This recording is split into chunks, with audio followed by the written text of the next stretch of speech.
স্বাগত সকলকে আরও একবার super coaching Bangla by textbook অর্থাৎ টেক্সটবুক সুপার কোচিংয়ের অফিসিয়াল বাংলা ইউটিউব চ্যানেলে তোমাদেরকে আরও একবার স্বাগত। যারা নতুন এমটিএস পরীক্ষা দেবে বা এমটিএস দিয়েছো এক দুবার, তাদের মনের মধ্যেও এখনও সংশয় দানা বেঁধে আছে। কীরকম দানা বেঁধে আছে? প্রথম সংশয়, অঙ্ক এবং রিজনিং ছাড়া সত্যি এমটিএস পাস করা যায়? যারা নতুন দিচ্ছে তাদের কাছে তো একটা অদ্ভুত প্রশ্ন। এবার আর একটা প্রশ্ন ভেসে বেড়াচ্ছে, কি অঙ্ক এবং রিজনিং কি সত্যিই কাজে লাগে না? বারে বা। তো এই প্রশ্নের উত্তরগুলো সব আমি দেব। আমি নিজেই একজন অঙ্কের এডুকেটর, তো সেক্ষেত্রে দাঁড়িয়ে আমার কাছ থেকে সম্পূর্ণ ডিটেল তুমি এখন জানতে পারবে। তো তার আগে দেখিনি এমটিএস পরীক্ষাটা কি আসলে। সবার আগে ভ্যাকেন্সিতে আসি। 2022 সালে এমটিএসের একটা মারাত্মক ভ্যাকেন্সি আসে। কত? 10,880। আর হাবিলদারে আসে 529। যথেষ্ট ভ্যাকেন্সি। এরপর যদি আমরা 2023-এ চলে আসি, এই ভ্যাকেন্সি দেখে অনেকের মন খারাপ হয়। কেন মন খারাপ হয়? কারণ এমটিএসে আসে মাত্র 1198 আর হাবিলদারে আসে 360। তার মানে কি এবছর কেউ চাকরি পায়নি? তা না, সে বছরও এই সবকটা সিটই কিন্তু ফিল হয়েছে।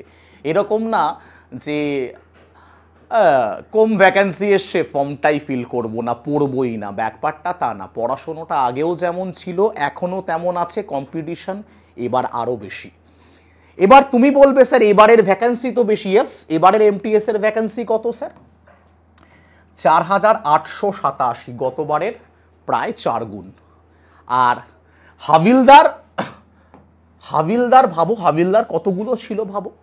হাবিলদার ছিল 360টা, সেখানে দাঁড়িয়ে 3400-র বেশি সিট। হাবিলদার প্রচুর বেড়েছে। এজ লিমিট যদি দেখি আমরা, 1/8/2024 অনুযায়ী এমটিএস এর এজ লিমিট 18 থেকে 25 আর হাবিলদারের 18 থেকে 27। এই হচ্ছে এমটিএস এর পরীক্ষায় পড়ার এলিজিবিলিটি। আর কি? তোমাকে 10 পাস হতে হবে, ব্যাস, আর কিচ্ছু না। যে কোনো বোর্ড থেকে 10 পাস হতে হবে, তাহলে তুমি এমটিএস পরীক্ষায় আরামসে বসতে পারছো। ওকে, এইবার যে প্রশ্নগুলো আছে তা দ্রুত বলুন তো। ভিডিও বড় করবে না, ভিডিও একেবারে বড় করব না, একেবারে ভিডিও আমি বড় করব না। সবার আগে যেটা দেখব এসেনশিয়াল কোয়ালিফিকেশন। আমি কি বললাম? যে তোমাকে মাধ্যমিক পাস হতে হবে, তোমাকে ম্যাট্রিকুলেশন পাস হতে হবে। আর এই ডিটেলগুলো তুমি কোথায় পাবে? এই ডিটেলগুলো পাবে তুমি কিন্তু এই টেলিগ্রাম চ্যানেলে। তো টেলিগ্রামটা এখনও যারা জয়েন করোনি, টেলিগ্রাম জয়েন করে, এইগুলো আমি সব টেলিগ্রামে দিয়ে থাকি। এইবার আমরা যদি দেখি বাংলা কথা, পরীক্ষাটা কি হবে। দেখো, এমটিএস এর একটাই phase, just CBE, computer based examination. আর হাবিলদারে কি আছে? সিবিইর সাথে আছে পিইটি এবং পিএসটি। ঠিক আছে, পিইটি এবং পিএসটি। তো দেখে নাও, physical efficiency test and physical standard test. এবং পরীক্ষা 13টা ভাষায় হবে, যার মধ্যে জলজল করে বাংলা লেখা আছে। বাংলায় পরীক্ষা হবে। বাংলা নিয়ে তোমার বাংলায় হবে কি হবে না, এই নিয়ে তুমি নিশ্চিন্ত থাকতে পারো। নেক্সট যদি আমরা দেখি পরীক্ষার প্যাটার্নটা কি, দেখে নাও। পরীক্ষার প্যাটার্ন হচ্ছে তোমার অঙ্ক 20টা থাকে, রিজনিং 20টা থাকে। তার মানে টোটাল এখানে 120 নম্বরের পরীক্ষা হয়। অঙ্ক আর রিজনিং মিলিয়ে 120। কারণ পরিষ্কার কথা, অঙ্ক আর রিজনিং মিলিয়ে টোটাল 120, মানে 3 নম্বর করে এক একটাই আছে। ইয়েস, এক একটা প্রশ্ন 3 নম্বর আছে। আর এখানে কি দেখতে পাচ্ছ? এখানে আছে তোমার 25টা প্রশ্ন, মানে 3 নম্বর করে 150 নম্বরের প্রশ্ন। স্যার তাহলে টোটাল 270-এর পরীক্ষা। এখন প্রশ্ন হচ্ছে, দুটো সেশন আছে। প্রথম সেশনে তুমি 45 মিনিট সময় পাবে এবং পরের সেশনেও তুমি 45 মিনিট সময় পাবে। এবং এই দুটো সেশনের মাঝে কোনো রকম ইন্টারভ্যাল নেই, মানে একটা শেষ হবে আর একটা কোশ্চেন চলে আসবে। তাহলে পরিষ্কার কি, অঙ্ক 20টা, রিজনিং 20টা, ইংরেজি 25টা এবং জিকে 25টা। এই হচ্ছে প্যাটার্ন। এবার বলবো তাহলে দুটো সেশন কেন ভাগ করা, পরিষ্কার বলবো। অনেকে জানো, ম্যাক্সিমামই জানো কেন সেশন ভাগ করা।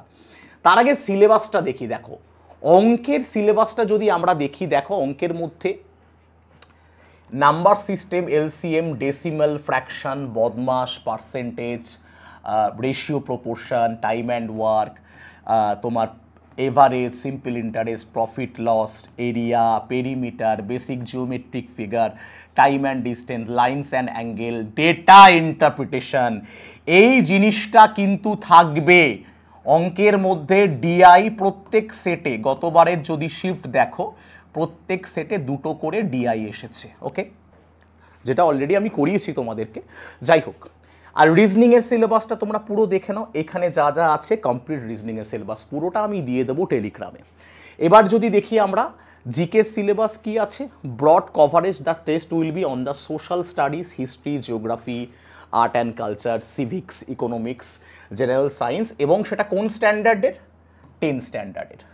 ইংলিশের মধ্যে candidate understand the basic English language, vocabulary, grammar, sentence, structure, synonym, antonyms, correct uses, মানে এরর কারেকশন যা যা থাকে। এখন প্রশ্ন যেটা দাঁড়ালো, পাস মার্ক কত? আপনি আলটিমেটলি যে প্রশ্নটা করলেন তারই উত্তর তো দিলেন না, যে অঙ্ক রিজনিং কাজে লাগে কিনা। সবার আগে দেখি আমরা এই গল্পটা কি, পাস করার গল্পটা হচ্ছে the recruitment process will consist of section 1 and section 2. Section 1, the performance of candidate in section 1 will be evaluated first. section 1 যদি পাস করো তাহলেই তোমার সেকশন 2 এর খাতা দেখা শুরু হবে, তা নাহলে সেকশন 2 এর খাতা দেখবে না কেউ। এখন প্রশ্ন হচ্ছে সেকশন 1 এ কত পেতে হবে? নিয়ম বলছে 30% পেতে হবে, তার মানে 120 30% পেতে হবে, মানে তোমাকে 36 পেতে হবে। ওবিসিদের কত পেতে হবে? ওবিসিদের কত পেতে হবে? 120 অর্ধেক মানে 50% 60, ওবিসিদের পেতে হবে 30, ওবিসিদের পেতে হবে 30, এবং এসসি এসটিদের পেতে হবে 24 পেপার ওয়ানে, পেপার ওয়ানে। তার মানে কটা প্রশ্ন জেনারেলদের পারতে হবে? 12টা, ওবিসিদের 10টা, এবং এসসি এসটিদের টোটাল 8টা প্রশ্ন পারতে হবে 40টা প্রশ্নের মধ্যে। এটা ফ্যাক্ট, এটা ফ্যাক্ট।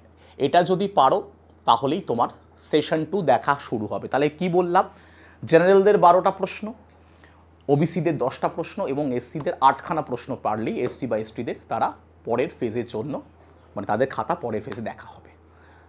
এবার প্রশ্ন যেটা দাঁড়াচ্ছে, সত্যি তো কোনো কাজ নেই স্যার, এইবার আমরা কাজ আছে কি নেই সেটা দেখব। দ্য রেজলিউশন অফ টাই, যদি কোনোভাবে দুজনের নাম্বার এক হয়ে যায়, দুজনের নাম্বার যদি সেম হয়ে যায়, আমরা 19.1.2 এই পয়েন্টটা দেখব। তখন কোন নাম্বারটার দিকে নজর দেওয়া হবে? The total normalised marks in session 1। যখন টাই হবে তখন কিন্তু সেশন 1-এ কে বেশি পেল কে কম পেল সেটার ওপর কিন্তু ভিত্তি করে তোমার মেরিট লিস্ট তৈরি হবে। তখন কিন্তু আর সেশন 2 কার্যকর থাকবে না। তাই জন্য সেশন 1-কে যথেষ্ট বেশি গুরুত্ব দাও। ম্যাথস রিজনিংকে আমি বলবো ভয়ঙ্কর লেভেলের গুরুত্ব দাও, ভয়ঙ্কর লেভেলের ম্যাথস এবং জিআইকে। এবং আমি তোমাকে কনফিডেন্ট দিচ্ছি এই ম্যাথসে 20-র মধ্যে 20 পাওয়ানোর ব্যবস্থা আমি তোমাকে করে দেব। 20 আউট অফ 20 তোমার ফার্স্ট পেপার সিকিওর 100%, মানে তোমাকে 60 তোমাকে আমি মার্কস পাইয়ে রাখবো, ডিকে স্যারও পাইয়ে রাখবে। তাই কাউকে হেলা ফেলা করো না, এটা আমার অনুরোধ থাকলো। কারণ এরকম কেস হামেশাই ঘটে, সেক্ষেত্রে কিন্তু অনেকে জানতেও পারলো না যে তার সেশন 1টাকে সে পাত্তা দিল না, অঙ্ক রিজনিং করলো না, সে নিজেই কিন্তু বেপাত্তা হয়ে যাবে। তো ব্যাস এই হচ্ছে টোটাল প্যাটার্ন, এই হচ্ছে টোটাল গল্প। আর এমটিএস এর বিভৎস ব্যাচ তোমাদের কাছে চলে এসছে, আজকে সেল চলছে। এই সেলে এমটিএস এর কি পাচ্ছ দেখে নাও, live recorded classes, mock test, Bangla notes, আর এই 5-5টা ফ্যাকাল্টির ক্লাস রেগুলার বেসিসে। আমি অঙ্ক করাচ্ছি, গৌতম স্যার ইংলিশ করাচ্ছে। স্যার এত কিছুর মধ্যে প্রাইসটা কত? প্রাইসটা মাত্র 355 টাকা, জাস্ট ইমাজিন করো। আজকের দিনে দাঁড়িয়ে এমটিএস এর 355 টাকায় টেক্সট বুকের মতো একটা অল ইন্ডিয়া প্ল্যাটফর্মে তোমরা এই রকম লেভেলের একটা কোর্স পেয়ে যাচ্ছ। সেক্ষেত্রে তোমাকে কি করতে হবে, তোমাকে একটা কুপন কোড ব্যবহার করতে হবে, যে কুপন কোডটা হলো SHUB কুপন কোড। সেক্ষেত্রেই তুমি ডিসকাউন্টটা পাবে, না হলে দাম বেশি পড়বে। এবার যদি মনে হয় না আমার প্রবলেম হচ্ছে, আমি পারবো না ওসব করতে, তুমি জাস্ট এই নাম্বারে একটা হোয়াটসঅ্যাপ করে দাও 7001630649।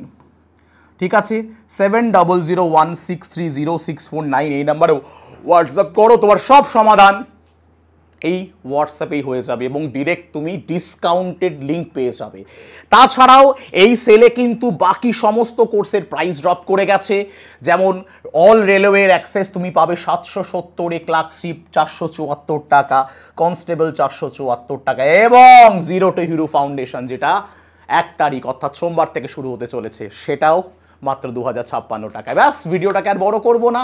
আশা করি সকলকে আমি সমাধান দিতে পেরেছি, অঙ্ক রিজনিং কাজে লাগে কি লাগে না। ব্যাস, এখানেই শেষ করছি। সুস্থ থেকো, ভালো থেকো, দেখা হচ্ছে নতুন একটা ভিডিওতে। আজকের মতো জয় হিন্দ, জয় ভারত, ভারত মাতার জয়।